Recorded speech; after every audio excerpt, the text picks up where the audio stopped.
Hello, my name's Lucy Cairncross. I'm Managing Director at VMAGROUP. I focus on senior appointments for corporate affairs. Hi, my name is Sara Tehrani and I'm an Account Director at VMAGROUP, focusing on internal communications recruitment. I'm also the ED&I lead. So Lucy, why do you think that marketing and communications teams should be inclusive? I think it's really important for them to be inclusive because they are communicating to audiences, and those audiences, whether they're internal stakeholders, whether they're external, whether they're consumers, they are going to be diverse as well. And so if you're not diverse internally for your comms team or your marketing team, you're not providing the right sort of channels of communications for those people.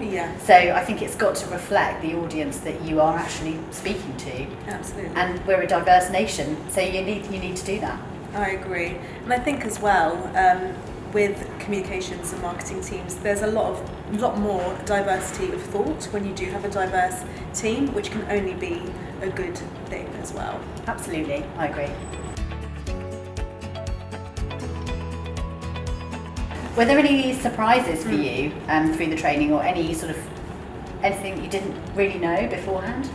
Yeah, I think what I really realised was that there are so many different types of unconscious bias that we need to unlearn. And I thought that was really interesting and useful to know, as well as, in terms of being a recruiter. It was good to take away, I think, the fact that a lot of what we think is actually been backed up by statistics as well. So seeing that 100% of people think that their teams are more engaged when they have a diverse team, I thought that was really interesting, and it was good to get that proof, I would say. What about you?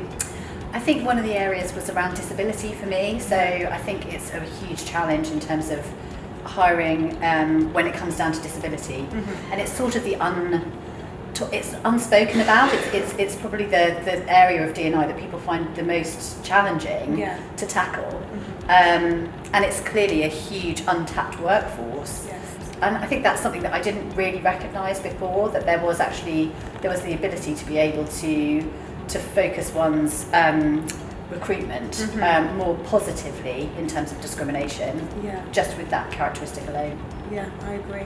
I think it was also really interesting and useful to see the ways of attracting a diverse workforce as well, in terms of job adverts and how to be more inclusive in writing those, and inclusive interview processes, including competency-based questions. I thought that was really, really useful, both for us as recruiters and for our clients that we'll be advising as well.